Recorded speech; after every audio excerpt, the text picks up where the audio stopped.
My girlfriend told me that if I couldn't trust her spending every Saturday with her ex-boyfriend, we shouldn't be together, so I agreed with her, accepted the London promotion I'd previously turned down for her sake, and responded to her, "What are you doing this weekend?" text with a selfie from Heathrow Airport.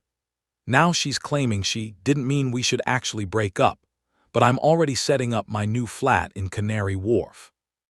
I'm Drew, 29M, software architect at a tech company in Austin.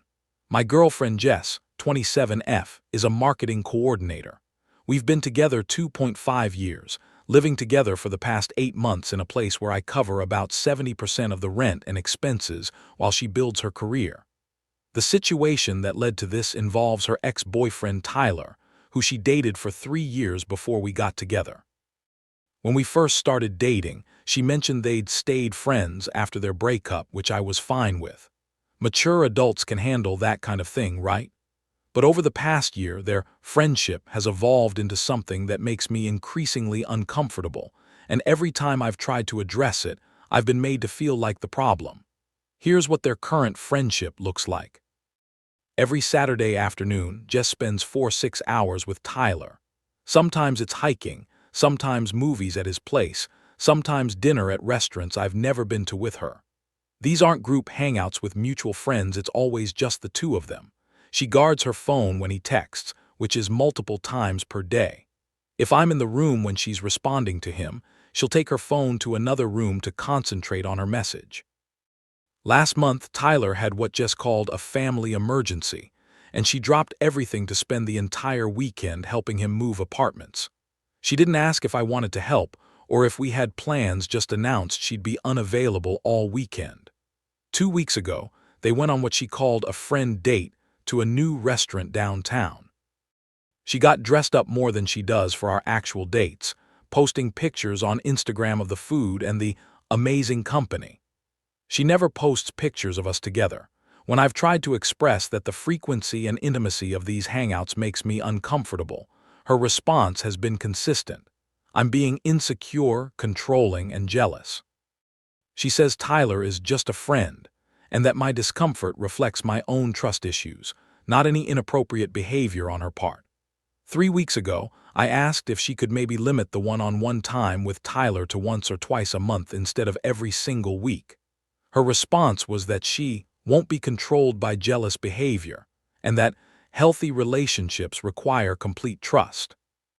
Last Saturday, when she got back from another 6-hour friend hangout with Tyler, I tried once more to have a reasonable conversation about boundaries.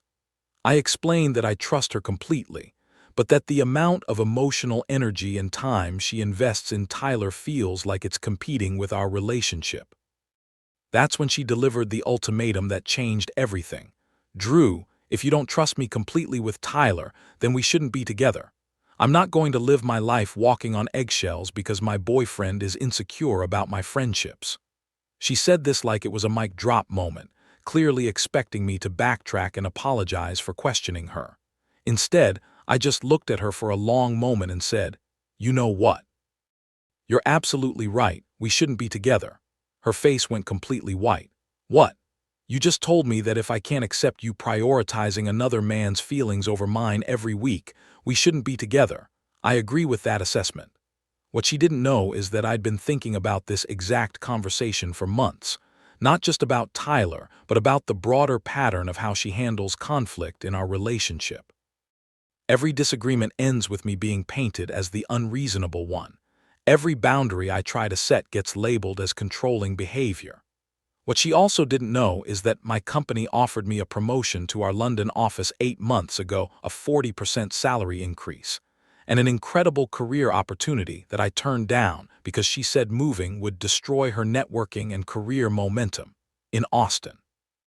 While she sat there sputtering about how she didn't mean we should actually break up, I was already thinking about that conversation with my boss Robert and whether the London position might still be available.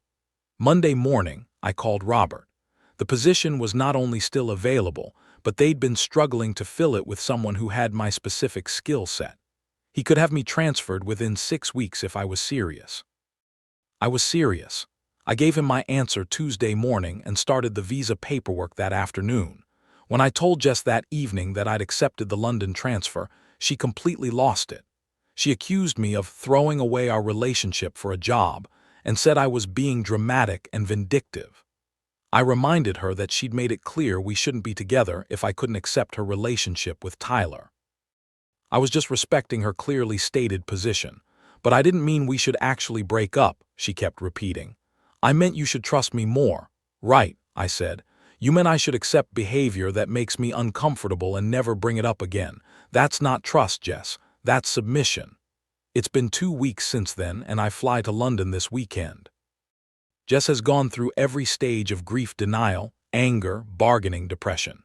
She's promised to set boundaries with Tyler, offered to cut contact with him completely, suggested couples therapy, even proposed we get engaged to prove our commitment. But here's the thing. Her willingness to suddenly sacrifice Tyler now that she's facing real consequences just proves that all my concerns were valid. If Tyler was really just an innocent friend, why is she so quick to throw him under the bus to save our relationship? My best friend Marcus, who's been telling me for months that Jess was playing games with both of us, helped me pack my stuff this week. He said watching her panic about losing her financial stability and comfortable lifestyle has been educational about what she actually valued about our relationship. I'm writing this from my hotel room near Heathrow. My flight was yesterday, I start my new job Monday, and I've never felt more confident about a decision in my life. This morning Jess texted me, "What are you doing this weekend?" I sent her a selfie from the airport with the caption, "Moving to London. Hope you and Tyler have fun catching up." She's been calling non-stop since then, but I'm not sure what there is left to discuss. She gave me an ultimatum, I accepted it, and now we're both living with the consequences. Was I right to take her ultimatum literally, or should I have tried harder to work things out? Edit. To everyone asking about the logistics, yes, my company is handling the visa and relocation costs. International transfers are common in tech, and they've been trying to fill this position for months. Edit 2. For those wondering about the Tyler situation, I found out through mutual friends that he's been telling people Jess would probably get back together with him eventually. Apparently, he never considered their relationship actually over. Update 1. Wife, I finally got sorted in my new flat, so I figured I'd update you guys on how everything's been going. Thanks for all the support on my last post reading. Those comments really helped me feel confident that I'd made the right choice. London has been incredible so far. The job is challenging in all the right ways, my team is brilliant, and I'm working on projects that are genuinely exciting. The 40% salary bump doesn't hurt either. I'm living in a nice one-bedroom in Canary Wharf with views of the Thames that would have been impossible on my Austin salary. But let me tell you about Jess's evolving response to this situation, because it's been both predictable and eye-opening. Week 1, after I left, full panic mode. She called me crying multiple times a day, sent long emails about how she'd realized her mistakes and wanted to fix everything. She claimed she'd already told Tyler they needed to scale back their friendship and that she was willing to set whatever boundaries I needed. I didn't respond to most of it, but when I did, I kept it simple. You told me we shouldn't be together if I couldn't accept your relationship with Tyler. I'm respecting that decision. Week 2, anger phase. She started accusing me of abandoning our relationship instead of fighting for it and said I was choosing career over love. She sent me screenshots of Tyler trying to console her about our breakup, apparently thinking this would make me jealous or want to compete for her. Instead, seeing Tyler immediately positioning himself as her emotional support during our relationship crisis just confirmed everything I'd suspected about their dynamic. Week 3, this week, bargaining and desperation.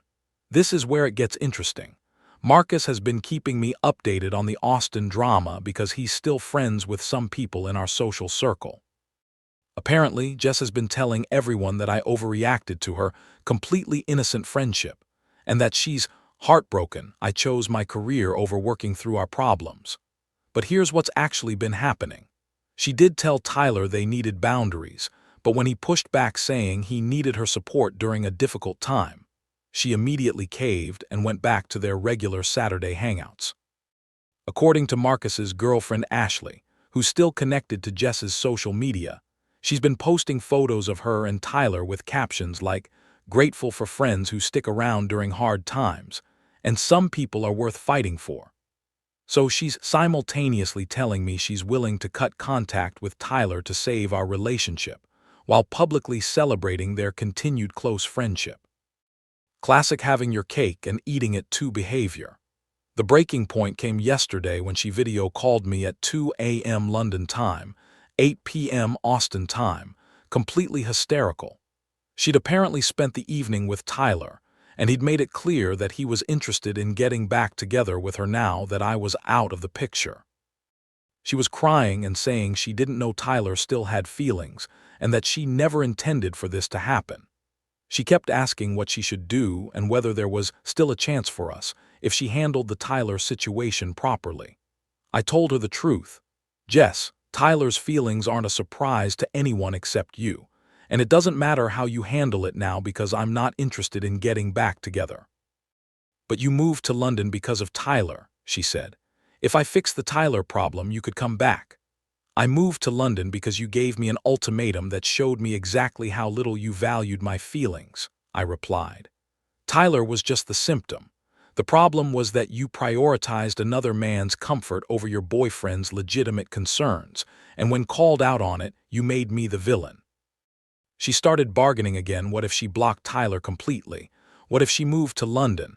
What if we did long distance until she could figure out a way to relocate? I had to be blunt. "Jess, I don't want any of those things. I'm happy here. I'm dating new people. I've moved on."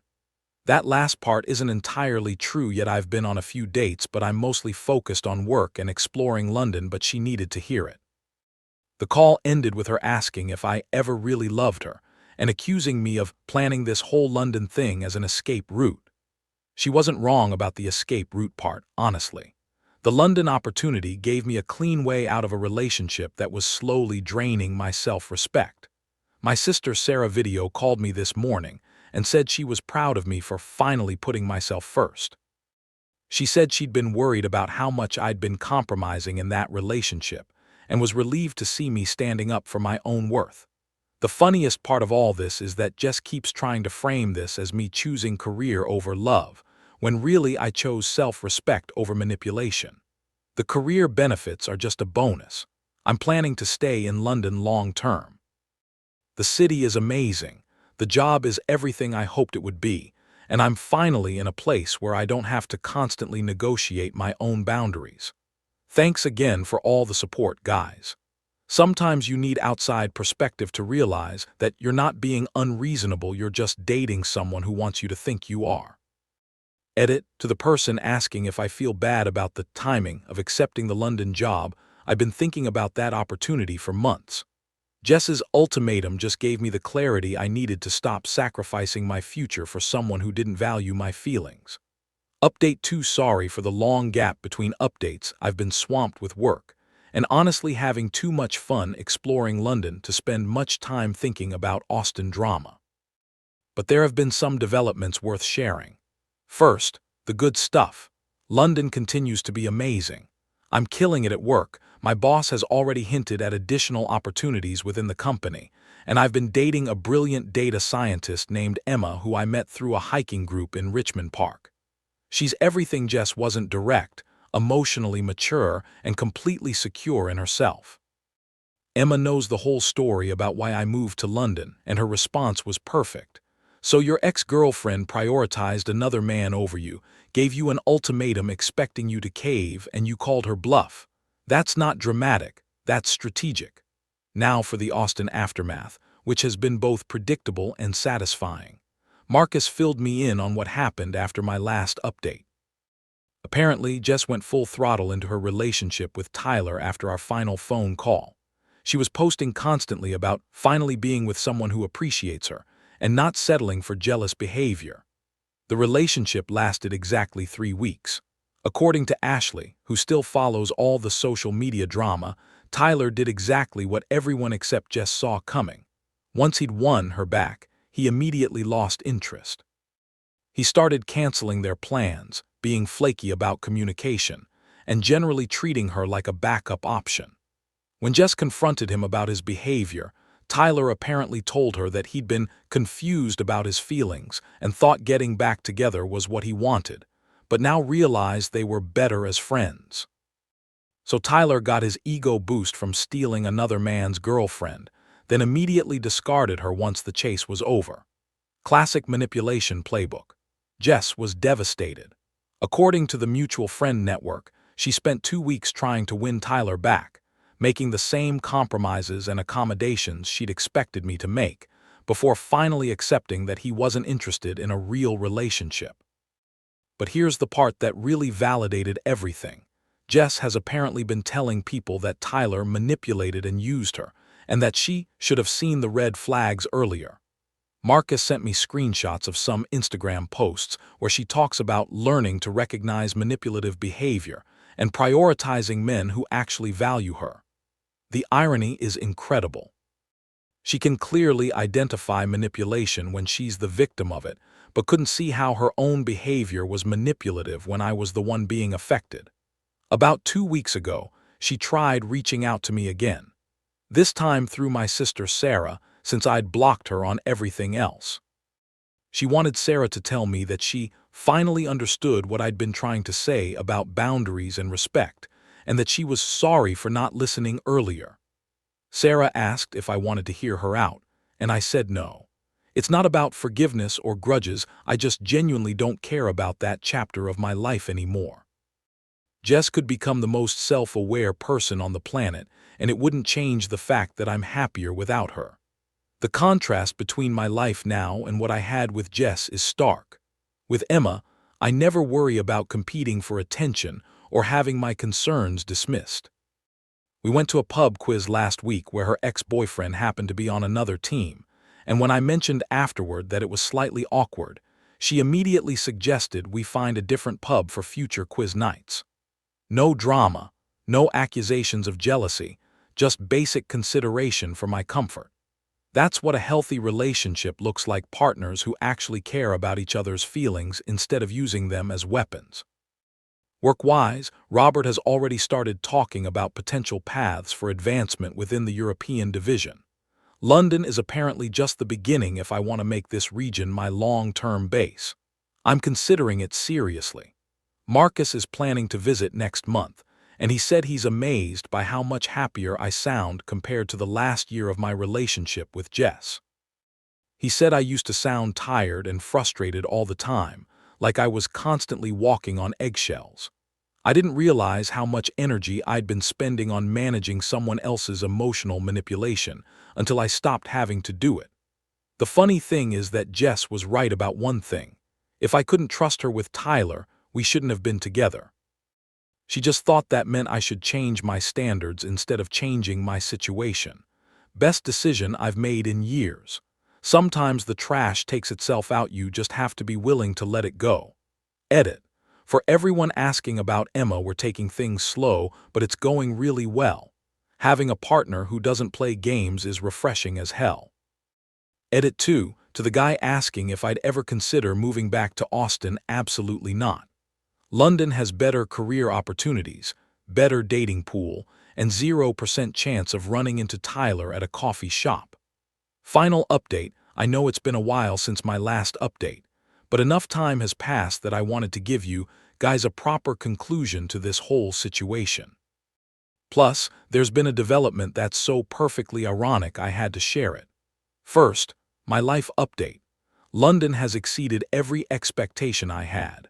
I got promoted to senior architect in May with another significant salary bump, and I'm now leading a team of 12 developers on some genuinely cutting-edge projects.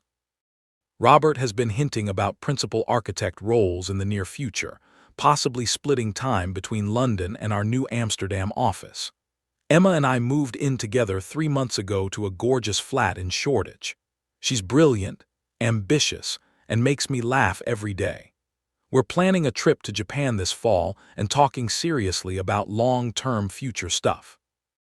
I've never been in a relationship where communication was this easy and conflict resolution was this healthy. The contrast with my life in Austin is so stark it's almost funny. I wake up every day excited about work, never stressed about relationship drama, financially secure, and surrounded by opportunities I never would have had if I'd stayed. Now for the Austen drama conclusion, which is absolutely perfect. Marcus called me 2 weeks ago laughing so hard he could barely speak. Apparently, Jess got engaged to Tyler. Here's how it happened. After Tyler dumped her the first time, Jess spent about 4 months single, posting inspirational quotes about knowing her worth and never settling again. She started therapy, got really into yoga, seemed to be genuinely working on herself. Then Tyler reappeared in her life around Christmas, claiming he'd done his own personal growth work and realized he'd made a mistake letting her go. He gave her some speech about how their connection was too strong to ignore and how he was ready for real commitment this time. She fell for it completely. They got back together in January, moved in together in March, and he proposed last month with what Marcus described as the most basic engagement ring I've ever seen. The kind of ring you'd get if you went to Jard with a $800 budget and no taste. But here's the kicker. According to multiple sources in their social circle, Tyler proposed because Jess gave him an ultimatum. She told him she wouldn't waste any more time on a relationship without clear progression toward marriage, and if he wasn't ready to commit, she'd walk away for good. So Tyler, faced with the prospect of losing his comfortable living situation and regular companionship, proposed out of convenience rather than genuine desire to marry her. The engagement photos are exactly what you'd expect, Jess beaming like she's won the lottery, Tyler looking like he's attending his own funeral. Marcus said the consensus among their mutual friends is that Tyler will either call off the wedding at the last minute or cheat within the first year of marriage.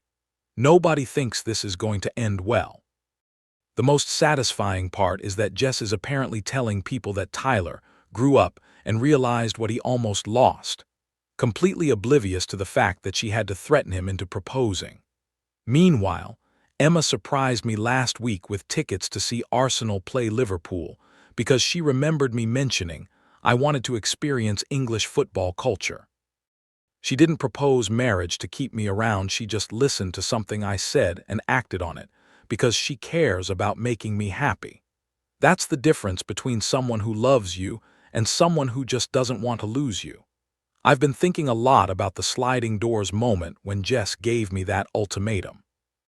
If I'd backed down, apologized, and accepted her boundary violations, I'd be in Austen right now watching her get engaged to Tyler anyway. Because that's where this was always heading, she was always going to choose him eventually. The ultimatum just forced the timeline and gave me the opportunity to choose myself instead of waiting around to be discarded. I sent Marcus a bottle of champagne for their engagement with a note that said, "Congratulations to the happy couple, may they get exactly what they deserve." He said Jess saw the note and didn't find it funny.